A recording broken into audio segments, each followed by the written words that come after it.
Good evening. آپ کو یاد ہوگا کہ جب ہم جب پرانے عہد نامہ میں آئے تھے اور حجی نبی کے صحیفہ سے ہم نے سیکھنا شروع کیا تھا، تو میں نے آپ کو کہا تھا کہ میں بہت خوش ہوں، میں بہت ایکسائٹڈ ہوں، کیونکہ خداوند کا کلام اور خاص کر پرانا عہد نامہ جو ہے وہ مجھے بہت فیسینیٹ کرتا ہے۔ مجھے نہیں معلوم تھا کہ میری اس فیلنگ کو اتنا ریسیپروکیٹ کیا جائے گا۔ میں لوگوں کے کامنٹس پڑھتا ہوں اور لوگوں کے سوال دیکھتا ہوں، اور مجھے میرے اس شوق کو اور زیادہ تقویت ملتی ہے کہ ہمیں پرانے عہد نامہ میں رہنے کی، اس سے سیکھنے کی کتنی ضرورت ہے۔ آج قاعدے کے اعتبار سے ہمیں زکریا نبی کے صحیفے کے 7ویں باب میں جانا چاہیے تھا، لیکن ہم ایسا کریں گے نہیں۔ تھوڑا سا ڈپارچر۔ ہم نے ایک مسلسل رویا دیکھی پچھلے 6 ابواب میں، جو عین پہلے باب سے شروع ہوئی، پہلے باب کی 7ویں آیت سے، اور پھر ہمیں وہ چھٹے باب کی آخری آیت تک وہی رویا نظر آئی۔ بعض دفعہ وقت کی قلت کی وجہ سے شاید میں بہت ساری چیزوں کو بہتر طور پر ایکسپلین نہیں کر پایا۔ کچھ لوگوں کے سوال آئے، کچھ لوگوں کے کامنٹس آئے اس پر، جو کہ بہت قیمتی ہیں، اور جن باتوں کو شاید کہ ایکسپلین کیا جانا ضروری ہے۔ تو میں نے سوچا کہ آج کی شام ہم انہی 6 ابواب کا ایک خلاصہ دیکھ لیتے ہیں، اور پھر تاکہ کوئی اگر چیز جلدی میں جس پر سے میں گزر گیا یا کوئی چیز ٹچ نہیں ہوئی، تو اگر خداوند اس کو ہمارے سامنے رکھنا چاہے گا تو ہم اس کو زیادہ تفصیل کے ساتھ دیکھ پائیں گے۔ ہم نے شروع کی تھی کہانی دارا کے دوسرے برس کے 8ویں مہینے سے۔ زکریا نبی کے صحیفے کی بات کر رہا ہوں میں، اور اس سے بھی زیادہ امپورٹنٹ جو چیز تھی وہ ٹائٹل ہے اس کتاب کا۔ 3 نام تھے، زکریا بن برکیا بن ادو، اور میں نے ان کے معنی آپ کے سامنے رکھے تھے، اور میں نے آپ کو کہا تھا کہ یہ اس کتاب کا سرنامہ ہے، اس کتاب کا کنٹریبیو ہے، اس پوری کتاب کا۔ جو لینگم کے ساتھ وابستہ ہیں وہ میری بات سمجھ گئے ہوں گے کہ میں کیا کہنا چاہ رہا ہوں۔ کنٹریبیو یا ہارٹ بیٹ کہہ لیں۔ زکریا بن برکیا بن ادو، خدا جن کو یاد رکھتا ہے وہ ان کو برکت دیتا ہے، لیکن اپنے ٹھہرائے ہوئے وقت پر۔ انسان ہوتے ہوئے ہماری خواہش یہ ہوتی ہے کہ خدا ہمارے ٹائم ٹیبل پر چلے، وہ ہماری دعاؤں پر آمین آمین کرتا رہے، جو ہم کہہ رہے ہیں ویسا ہی ہوتا رہے، لیکن یاد رکھیں وہ قادر مطلق ہے، ہم نہیں ہیں۔ یہ سب کچھ جو چل رہا ہے یہ اس کی پاک مرضی سے، اس کی ہولی ول سے چل رہا ہے۔ تو خدا برکت ضرور دیتا ہے ان کو جو اس کے پاس آتے ہیں، جن کو وہ یاد رکھتا ہے، لیکن یہ جو آخری سکسنکٹ سٹیٹمنٹ ہے اس کو یاد رکھنا بہت ضروری ہے کہ خدا اپنے وقت پر برکت دیتا ہے۔ ابراہیم کو اس نے کہا تھا میں یہوہ یری ہوں، میں اپنے پہاڑ پر برکت دوں گا، مہیا کروں گا۔ تو خدا اپنے ٹائم ٹیبل سے چلتا ہے، وہ اس کی اپنی پاک مرضی کے وسیلے سے چلتا ہے، اور ہم تو وہ لوگ ہیں جو روزانہ دعا کرتے ہیں کہ جیسے تیری مرضی آسمان پر پوری ہوتی ہے زمین پر بھی ہو۔ لیکن پھر وہ اندر سے ہماری جو نفس ہے یا جو کچھ ہم اندر سے ہیں، وہ کہیں پکار اٹھتا ہے کہ نہیں خداوند میری مرضی پوری ہونی چاہیے۔ ہم دیکھ رہے تھے کہ دارا بادشاہ کی حکومت ہے، اس کے دوسرے سال میں خداوند کی پاک مرضی سے حجی نبی اور زکریا نبی کے وسیلہ سے خداوند نے ہیکل کی تعمیر کا کام جو رک گیا تھا، 16 سال پہلے رک گیا تھا، اس کو دوبارہ شروع کروایا۔ اور حجی کا تو ہم نے دیکھا تھا 3-4 مہینے کے پورے سپین میں خداوند نے اس کے وسیلے سے کلام کیا، لیکن اس کے دوران اور اس کے بعد پھر خدا نے زکریہ کو استعمال کیا، اور زکریہ کا یہاں پر جب ہم پڑھتے ہیں تو چونکہ اس کے باپ کا اور دادا کا نام بھی یہاں پر ہمیں ملتا ہے، تو اس کا مطلب ہے کہ وہ نبیوں کے خانوادے سے ہے. He is from a family of prophets. اور پھر ہم یہ بھی جان لیں کہ یہ جو لوگ ہیں یہ دانیال کے اور حزقیل کے ہم اثر ہیں، حجی بھی اور زکریہ بھی، کیونکہ وہ ایگزائل کے پروفٹس تھے. حزقیل اور دانیال یہ اسیری کے نبی ہیں، اور حجی اور زکریہ اور ملاکی جو ہیں یہ اسیری کے بعد کے نبی ہیں. پرابلم کیا تھا؟ پرابلم یہ تھا کہ لوگ اپنے اپنے شل میں چلے گئے تھے. ہیکل کا کام رک گیا تھا، اپنے شل میں چلے گئے تھے. They did not want to restart the building of the temple. خدا نے ان کو مجبور کیا.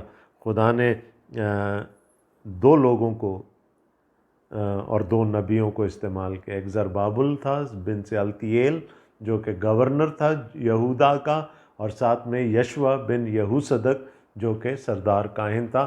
ان کو خداوند نے استعمال کیا کہ وہ یہ سارا کام کر سکے. ری بلڈنگ کا جو کام ہے، ریسٹوریشن کا جو کام ہے، وہ ان کے سپرد ہوا. اور یہ نبی جو تھے یہ لوگوں کو انکریج کر رہے تھے. اور خداوند نے زکریا نبی کے صحیفے کے پہلی جو 6 آیات ہم نے پڑھی تھی، خداوند چاہتا ہے کہ لوگ اس کی طرف واپس آئیں، اس کی طرف رجوع کریں. دیکھیں مسائل اس وقت کیا ہیں، ریسورسز بہت لیمیٹڈ ہیں. خدا ان سے کہتا ہے کہ جاؤ پہاڑوں پر سے ٹمبر کاٹ کے لاؤ، حجی نبی کے صحیفے میں ہم نے دیکھا تھا، اور میری ہیکل بناؤ. ریسورسز ور لیمیٹڈ، اپوزیشن بڑی اسٹرانگ ہے. وہ جو باہر ہیں، وہ جو ان کے ارد گرد جو لوگ رہتے ہیں، وہ ان کو ڈسکریج کرنا چاہتے ہیں. انہوں نے پہلے بھی کام رکوا دیا تھا، وہ اب بھی ان کو ڈسکریج کر رہے ہیں کہ یہ کون سا پروجیکٹ تم نے شروع کر لیا. تو ایک باہر سے ریزسٹنس مل رہی ہے ان کو، اور پھر ایک اندر سے جب بنیادیں پڑیں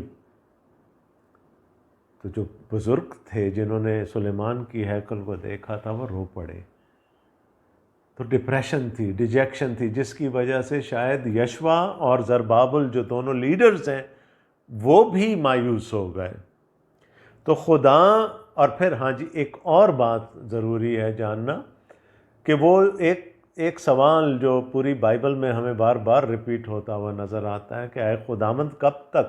یہ لوگ تو سب مزے کر رہے ہیں، یہ لوگ تو عیاشی کر رہے ہیں، شریر برومند ہو رہا ہے، ہم پس رہے ہیں، تو ایسا کب تک چلے گا؟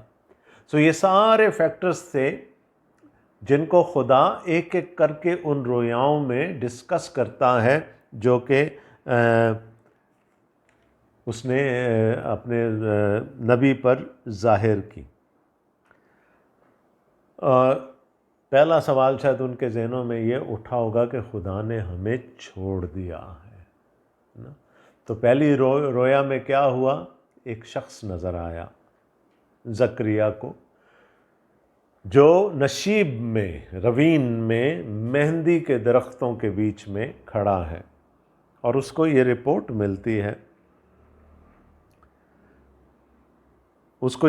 ملتی ہے، کہ سب جو ارد گرد کی قومیں ہیں وہ بالکل سکون سے ہیں، آرام سے ہیں. To the peril of the people of Judah. وہ تو چاہ رہے تھے کہ ان پر عذاب آئے اور ہم کسی طرح سے آزاد ہو جائیں، لیکن کیا ہے کہ سب طرف امن امان ہے. اور یہ اچھی خبر نہیں ہے بنی یہودا کے لیے. لیکن جو ہم نے دیکھا تھا، کیا دیکھا؟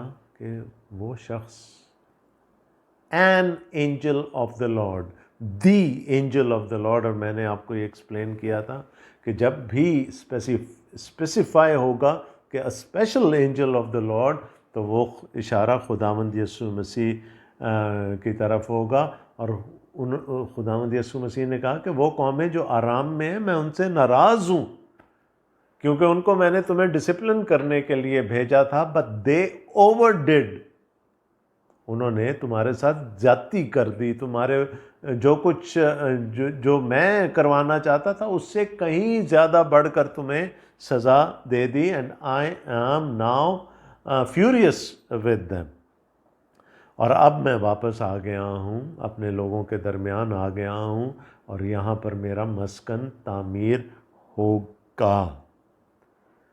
تو ہم نے یہ دیکھا تھا کہ جب خدا کے لوگ مصیبت میں ہوتے ہیں تو خداوند یسوع مسیح جو دوسرا اقنوم ہے تثلیث کا، وہ اپنے لوگوں کے درمیان ہوتا ہے۔ یہاں پر زکریا کو وہ مہندی کے ان درختوں میں نظر آیا جو گھاٹی میں تھے، اور وہ تصویر تھے اس وقت کی بنی اسرائیل قوم کی۔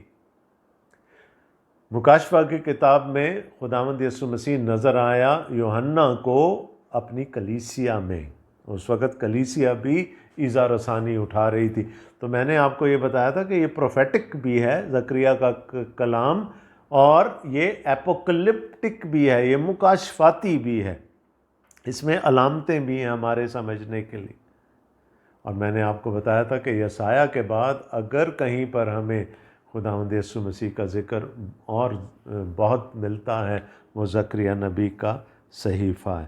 تو خداوند نے کیا کہا؟ میں تسلی دوں گا، میں صیون کو پھر سے آباد کروں گا، میں اپنا مسکن تعمیر کرواؤں گا، and I am with you, I am among you. یہ پیغام، ڈرو نہیں، خوفزدہ نہیں ہو، میں تمہارے، چاہے جو بھی تمہاری حالت ہے اس وقت، ڈونٹ بادر، میں تمہارے درمیان ہوں۔ اور پھر ہم نے دیکھا تھا کہ دوسرے باب میں ایک بڑی خوبصورت آیت ہمیں نظر آئی جو کہ ریپیٹیشن ہے، کلام میں ایک اور جگہ بھی موجود ہے۔ میں اس کا آخری حصہ آپ کے لیے پڑھ رہا ہوں، دوسرے باب کی 8ویں آیت کا آخری حصہ، جو کوئی تم کو چھوتا ہے میری آنکھ کی پتلی کو چھوتا ہے، you are dear to me. یہ نہ سمجھنا کہ کوئی ایسے ہی خواہ منہ اٹھا کر چلا آئے گا اور وہ تمہیں سزا دے دے گا۔ جب تک میں اس کے ساتھ نہیں ہوں گا، میں اس کے پیچھے نہیں ہوں گا، نو بڈی کین ٹچ یو۔ اور اب کیا ہوگا؟ یروشلم فصیل سے باہر نکل جائے گا اپنی انسان اور حیوان کی کثرت سے، یعنی وہ شخص جو جریب لے کر ناپنے کے لیے آیا تھا، پیمائش کرنے کے لیے آیا تھا کہ فصیل بنائی جائے، خدا نے کہا یہ تو اب کنٹرول میں ہی نہیں رہے گا۔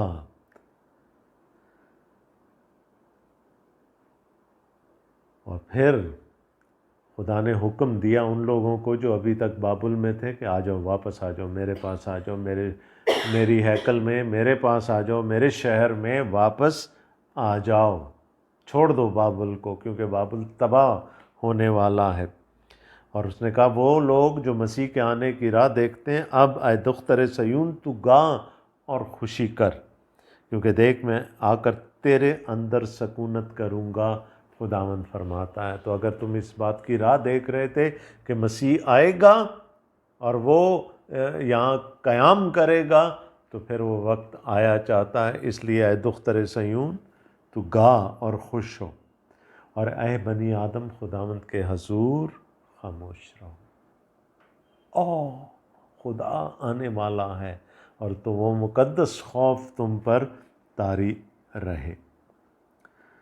اس کے بعد لیڈرشپ آ گئی سامنے۔ یہ تو لوگ تھے نا، لوگوں کو تو خدا نے تسلی دے دی کہ میں آؤں گا، میں رہوں گا، جیروزلم جو ہے وہ دوبارہ سے آباد ہو جائے گا، اور پھر اس کی کوئی باؤنڈز نہیں رہیں گی، اور پھر سب سے بڑھ کر بات کیا ہوگی کہ میں خود آ کر اس میں سکونت اختیار کروں گا۔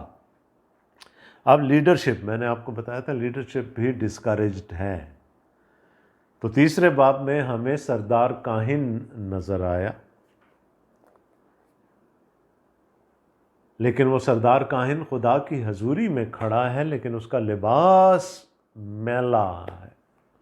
اور میں نے کہا تھا کسی یہودی کے لیے اس چیز کو برداشت کرنا ہی بڑا مشکل ہے کہ کاہن، اور وہ بھی سردار کاہن، اس کا لباس میلا ہو، کیونکہ وہ ریپریزنٹیٹیو ہے گاڈ کا، خدا کا ریپریزنٹیٹیو. لیکن یہاں پر کھڑا ہے اور ابلیس اس پر الزام لگانے کے لیے تیار ہے، لیکن اس سے پہلے کہ ابلیس الزام لگائے، خداوند یسوع مسیح اس کا منہ بند کر دیتا، اس کو ملامت کر دیتا. اور ایک آیت جس پہ شاید کامنٹ بھی آیا، سوال بھی آیا، شاید اس کو تھوڑا سا اور ایکسپلین کرنے کی ضرورت ہے. 3 باب کی 2 آیت، اور خداوند نے شیطان سے کہا، اے شیطان، خداوند تجھے ملامت کرے. ہاں، وہ خداوند جس نے یروشلم کو قبول کیا ہے تجھے ملامت رکھے. کیا یہ وہ لکٹی نہیں جو آگ سے نکالی گئی ہے؟ اور کسی نے میری توجہ دلائی اس بات کی طرف کہ لکٹی وہ لکڑی ہے جو آدھی بالکل ٹھیک ہے. یہ شاید میں اس وقت ایکسپلین میں نے پوری طرح سے نہیں کیا تھا. Let's discuss it now.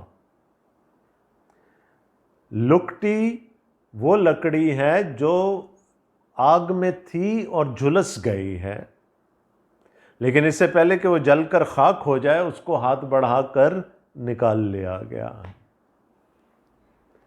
کاہن کی طرف اشارہ ہے، بنی اسرائیل قوم کی طرف اشارہ ہے.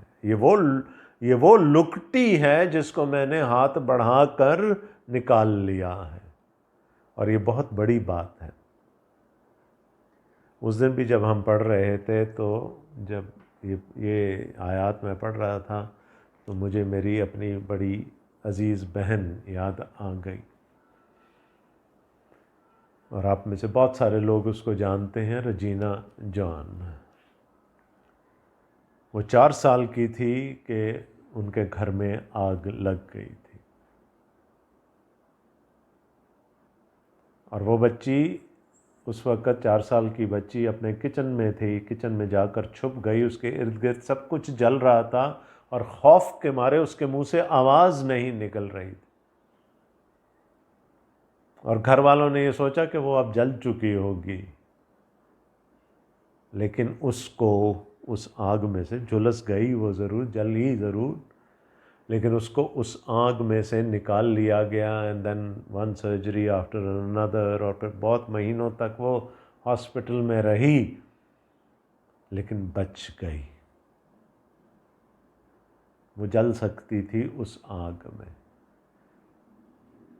اور یہ بنی نوع انسان کی صورت ہے.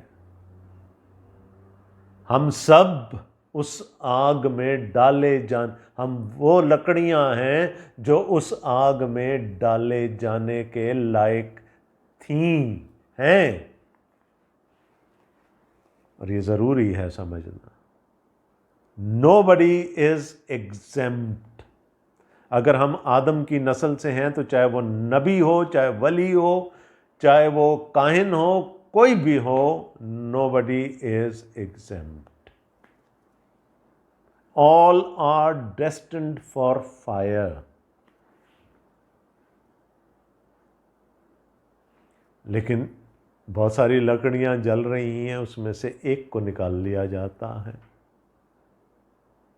جو جھلسی تو ہوئی ہے، جلی نہیں ہے. کیا اس لکڑی میں کوئی خوبصورتی ہے، یا اس لکڑی میں کوئی خوبی تھی کہ اس کو بچایا گیا؟ قطعاً نہیں، وہ تو دوسری لکڑیوں کی طرح ہی تھی. تو کیوں بچایا گیا؟ یہ بچانے والے کی مرضی ہے. اس نے بچا لیا، وہ قادر مطلق ہے، یہ اس کی مرضی ہے، اس نے ہاتھ بڑھا کر نکال لیا. میں اور آپ بھی اسی آگ میں جلنے کے لائق ہیں.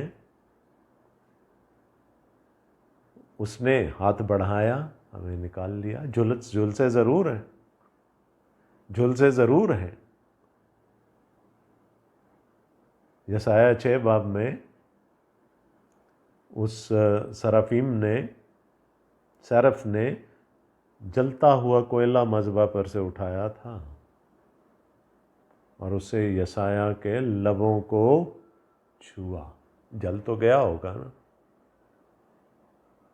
یہ تو شکر ہے کہ وہ رویا دیکھ رہا تھا، لیکن رویا میں بھی چیخیں ماری ہوں گی نا اس نے جب وہ جلتا ہوا کوئلہ اس کے ہونٹوں کو لگا. تو جھلسے تو ہم سب ہوئے ہیں، لیکن ہم آگ میں سے نکال لیے گئے ہیں. یہ بائبل کی تعلیم ہے. This is a very consistent theme of the whole Bible.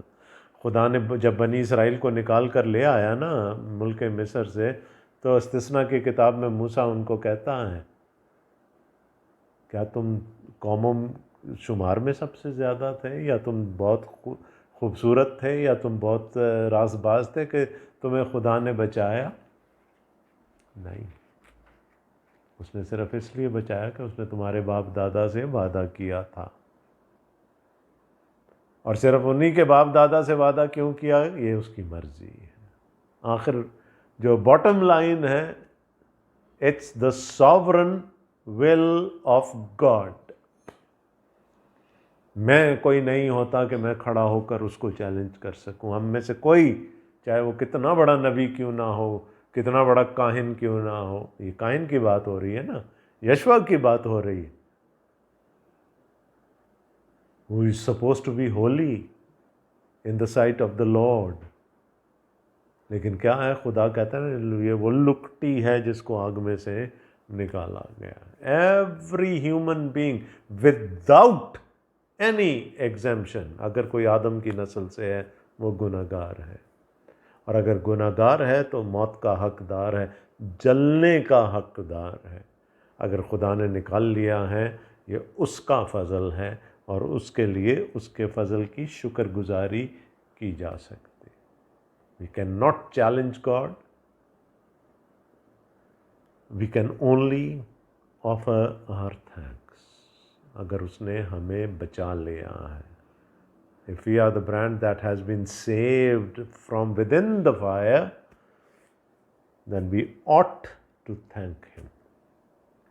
تو یہ وہ بات تھی جو شاید زیادہ ایکسپلین کی جانی تھی، نہیں ہو سکی تھی، تو میں نے سوچا کہ اس کو آج ہم ایکسپلین کر دیں گے. اور پھر کیا کیا گیا، کیا کہا گیا یشوع کو؟ اس کے میلے کپڑے اتار دو. اور کون کہہ رہا ہے؟ مسیح کہہ رہا ہے. اس کے میلے کپڑے اتار دو، اس کو نفیس پوشاک پہناؤ. وہ بیٹا جو آوارہ گردی کر کے گھر واپس لوٹا تھا، باپ نے کیا کہا؟ چوغا لے کے آؤ، جوتی لے کے آؤ، اس کے ہاتھ میں انگوٹھی پہناؤ. تو اس کی ناراستی کا لباس اتار دیا گیا اور اس کو خلت دے دی گئی، راست بازی کی نفیس پوشاک دے دی گئی. اور نہ صرف نفیس پوشاک دی گئی بلکہ اس کو خدمت بھی دے دی گئی. تو وہ ڈپریسڈ ہے، پریشان ہے کہ یہ پتہ نہیں کس قسم کی ہیکل بننے جا رہی ہے. خدا اس کو کیا کہتا ہے؟ 3 باب کی 7ویں آیت میں رب الافواج یوں فرماتا ہے کہ اگر تو میری راہوں پر چلے اور میرے احکام پر عمل کرے تو میرے گھر پر حکومت کرے گا اور میری بارگاہوں کا نگہبان ہوگا، اور میں تجھے ان میں جو یہاں کھڑے ہیں آنے جانے کی اجازت دوں گا. ایک تو میں تجھے خدمت دے رہا ہوں، یہ جو تیری کہانت کی خدمت ہے وہ تو کرتا رہے گا. دوسرا، you will have access to me. اور آپ کو پتہ ہے نا کہ سال میں صرف ایک دفعہ سردار کاہن خدا کی حضوری میں جاتا تھا اپنی امت کے لیے شفاعت کرنے. ایکسیس دے دی خدا نے. اس نے کہا اگر ہیکل انفیریئر بن رہی ہے تمہارے خیال سے تو تیری خدمت انفیریئر نہیں ہوگی، وہ ویسی ہی ہوگی. تو میرا نمائندہ ہے and I will take care of you. تو خدا نے ایک طرف یشوع کو بلڈ کیا، ری بلڈ کیا، اس کو تسلی دی، اس کو اس کی حوصلہ افزائی کی. دوسری طرف پھر زربابل کو بھی. تو پھر ایک اور ویژن ہمیں 4 باب میں نظر آیا جہاں شمعدان ہے، اور شمعدان کے ساتھ کٹورا ہے جس میں آئل ہے.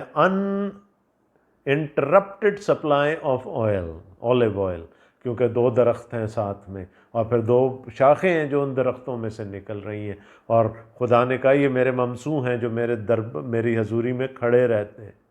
تو ایک درخت جو تھا وہ بادشاہت تھی جو زربابل جس کو ریپریزنٹ کر رہا ہے، اور دوسرا درخت جو تھا وہ کہانت تھی جس کو یشوا ریپریزنٹ کر رہا ہے شاخوں کے حساب سے، اور there is an uninterrupted supply of oil, اور خداوند کی حضوری میں وہ مینورا جل رہا ہے۔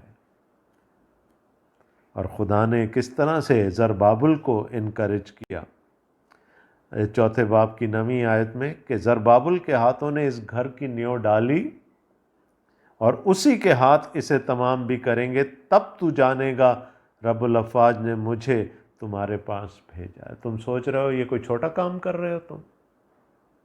نو، میرا مسکن بنا رہے ہو، میری ہیکل بنا رہے ہو، یہ چھوٹا کام نہیں ہے۔ جیسی بھی بنا رہے ہو مجھے قبول ہے، اور میں اس کو اتنی برکت دوں گا زربابل کہ یہ تیری نام سے کہلائے گی، اور میرا بیٹا اس کو آباد کرے گا۔ میں خود آؤں گا اس ہیکل میں۔ اس نے کہا یہ کام چھوٹا نہیں ہے، یہ بہت بڑا ٹاسک ہے جو تو کر رہا ہے۔ ڈونٹ بی ڈسکریج، اور اس کو تو نے ہی کمپلیٹ کرنا ہے۔ یہ نہیں ہوگا کہ یہ لنگر آن ہوتا رہے اب اور تیرے بعد تیری نسلیں اس کو بنائیں گی۔ نو، یو ول کمپلیٹ اٹ۔ اور اس نے کہا کہ کون ہے جو ان چیزوں کو چھوٹا کہہ رہا ہے؟ مجھے تو وہ ساہول، وہ پلمب لائن جو تیرے ہاتھ میں ہے زربابل، مجھے تو وہ بھی اچھی لگتی ہے، کیونکہ اسے تو میجر کرتا ہے، اسے تو دیکھتا ہے کہ دیوار سیدھی بنی ہے یا نہیں۔ تو میرے حضور میں کوئی کام چھوٹا نہیں ہے۔ اور پھر وہی بات آ جاتی، things move according to my timelines. میں نے کہا تھا کہ خدا کا جو اسکیل ہے نا وہ بہت بڑا، نسلوں تک چلتا ہے۔ خدا ایک دم سے سارے کام نہیں کر دیتا، جبکہ انسان کی یہ خواہش ہوتی ہے کہ میں ہی کر دوں۔ داؤد نے کہا میں ہی بناؤں گا تیرا گھر، مجھے اپنا گھر بنانے دے۔ انہوں نے کہا تو نہیں بنائے گا، تیرا بیٹا بنائے گا، اور پھر تیرا ایک اور بیٹا ہوگا جو تیرے تخت پر ابد تک بیٹھے گا۔ اب داؤد میں اور اس بیٹے کے آنے میں کتنا لمبا عرصہ ہے، but that's God's time table۔ Police رسول کے خطوط پڑھ لیں، دوسرے رسولوں کے خط پڑھ لیں، اعمال کی کتاب پڑھ لیں، لوگ یہی کہہ رہے تھے ہم آخر زمانے میں، یسوع تو بس دروازے پہ کھڑا ہے، آنے والا۔ 2000 سال گزر گئے، آج تک کلیسیا یہی کہتی ہے آنے والا ہے، ابھی تک آیا نہیں ہے، because it's God's timetable, یہ ہمارا نہیں۔ تو خدا نے جو یہ رویا دکھائی وہ یہ تھی کہ تو نے اپنے زور سے نہیں کرنا زربابل یہ کام، تو نے اپنی توانائی سے نہیں کرنا یہ کام۔ اگر تو میرے روح کے تابع رہے گا اور میرا روح تجھے معمور کرتا رہے گا تو پھر یہ کام ہوگا، ادروائز تو انسانی طور پر تو فوراً ڈسکریج ہو کر بیٹھ جائے گا رونے کے لیے۔ But if my spirit strengthens you, only then you would be able to complete this task۔ نہ زور سے نہ قوت سے، پر میرے روح سے، خداوند فرماتا۔ اور یہ میں نے آپ کو کہا تھا یہ ریمائنڈر ہے ہم جیسے لوگوں کے لیے جو اپنے آپ کو خداوند کے خادم کہتے ہیں۔ اگر خدمت اپنے زور سے کرنی ہے تو پھر آفٹر برن بڑی جلدی ہوگا، لیکن اگر خداوند کے روح کے تابع رہ کر اس کی معموری میں چلتے ہوئے خدمت کریں گے تو خداوند سنبھال لے گا۔ اور خداوند نے کہا کوئی کام چھوٹا نہیں ہے میری نظر میں، اگر وہ میری بادشاہی کے فروغ کے لیے ہے تو پھر وہ چھوٹا نہیں ہے۔ اگر کوئی کسی نے اپنے ذمہ یہی خدمت لگا لی ہے کہ وہ صبح سویرے چرچ میں آ کر جھاڑو دے دیتے ہیں، دریاں سیدھی کر دیتے ہیں، کرسیاں سیدھی کر دیتے ہیں، جھاڑ پونچھ کر دیتے ہیں، لوگوں کی جوتیاں اٹھا اٹھا کر ایک جگہ پر رکھتے ہیں، تو یہ چھوٹی خدمت نہیں ہے، یہ خدا کے گھر کی خدمت ہے۔ زربابل کو بھی انکریجمنٹ مل گئی۔ پھر جب ہم 5ویں باب میں آئے تو ہم نے کہا کہ خدا کے لوگ بابل سے آئے ہیں، اور وہ اپنے اپنے ایفے میں بابل کو بھر کے لے آئے ہیں، بابل کا گناہ اپنے ساتھ لے آئے ہیں۔ تو خدا نے کہا کہ یہ گناہ نکالنا پڑے گا، میرے لوگوں میں گناہ، they are to be a holy people, پاک ہونا چاہیے، ان میں سے گناہ کو ویڈ آؤٹ کرنا پڑے گا، نکالنا پڑے گا۔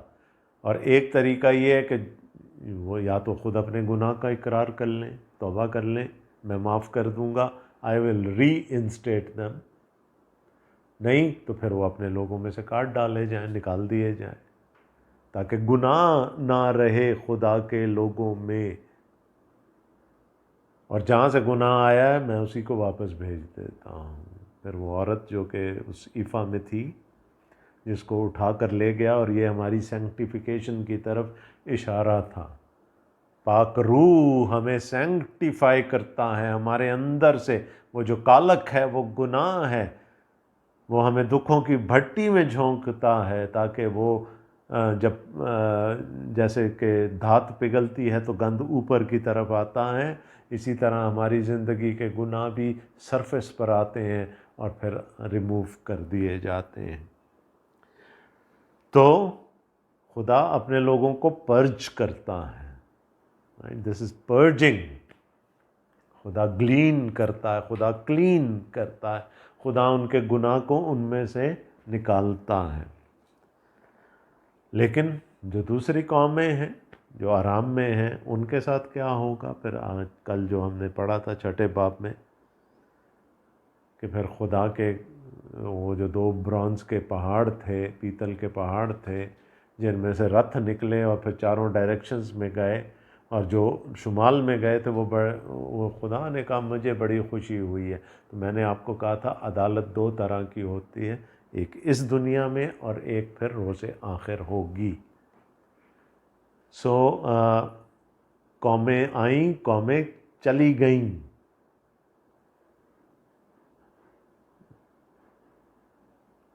اور اس سے پہلے بھی خدا نے کہا تھا کہ یہ 4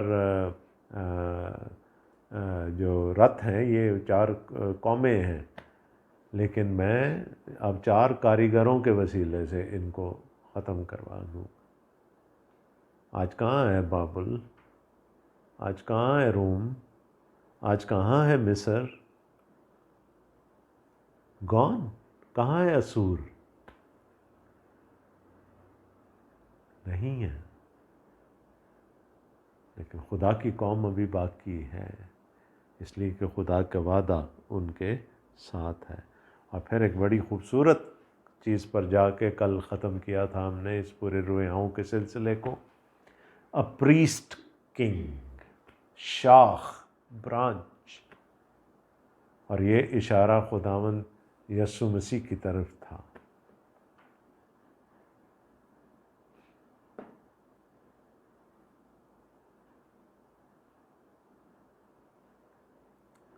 that he will be a priest king، اس کے لیے تاج بنانے کے لیے کہا گیا، لیکن وہ تاج یشوع کے لیے بنانے کے لیے کہا گیا، لیکن یشوع کے سر پر رکھا نہیں گیا، وہ شاخ کے سر پر رکھنا تھا۔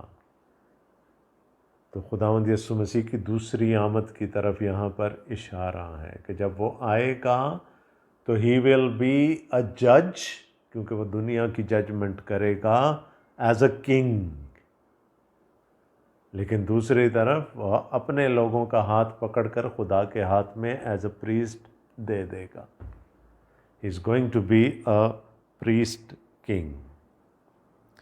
اور جب وہ آئے گا تو پھر دوسری قومیں پھر بھاگیں گی اس کی طرف، اور وہی ہیکل کو تعمیر کرے گا۔ اور میں نے آپ کو کہا تھا کہ پرانے عہد کی ہیکل جو ہے اٹ واز مٹیریل، پتھر کی اور گارے کی اور لکڑی کی اور سونے چاندی کی بنی ہوئی وہ ہیکل تھی۔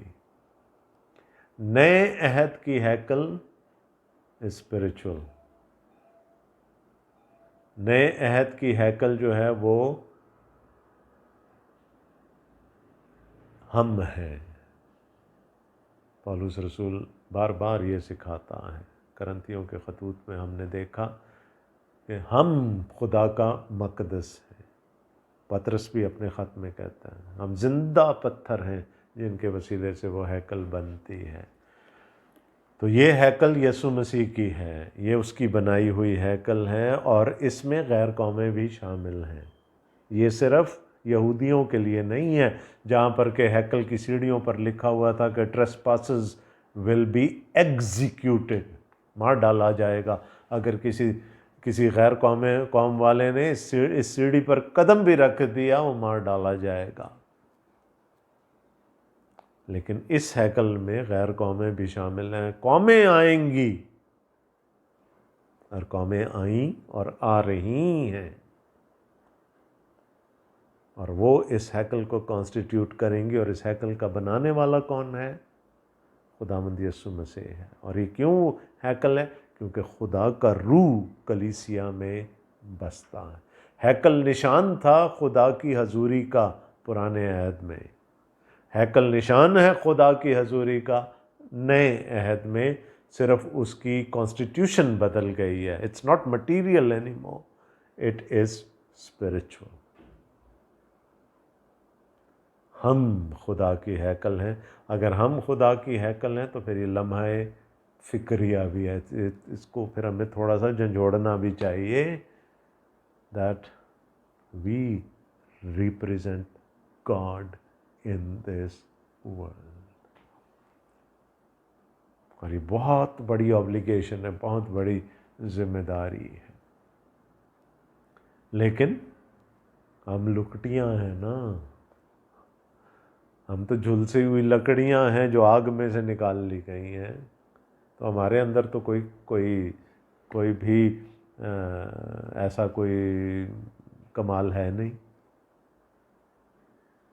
کیا کہا تھا پولس رسول نے؟ ہم مٹی کے ٹوٹے ہوئے برتن ہیں۔ تو چراغ بھی مٹی کے ہی بنائے جاتے تھے نا اس زمانے میں، تو مٹی کے وہ جو ٹوٹے ہوئے برتن ہیں، مٹی کے ٹوٹے ہوئے چراغ ہیں، یعنی ان چراغوں میں تو کوئی خوبصورتی نہیں ہے، وہ تو گھسے پٹے ہیں۔ واٹ از ان دیم، وہ خدا کا قیمتی خزانہ، وہ آئل ہولی اسپرٹ کا، جب وہ آتا ہے اور اس کی مدد سے جب روشنی پیدا ہوتی ہے تو پھر خداوند کی گواہی قائم ہو جاتی ہے۔ اور یہی کام ہے کلیسیا کا، اور یہی کام ہے میرا اور آپ کا۔ آج ہم نے تھوڑا سا ڈائیگریس کیا، واپس گئے، اور پھر ہم نے پورا یہ سفر کرتے کرتے ہم یہاں تک پہنچے۔ خداوند نے زندگی دی تو کل ہم دوسرے حصے میں زکریا نبی کے صحیفے کے چلیں گے۔ تب تک کے لیے خداوند آپ سب کو بڑی برکت دے، آمین۔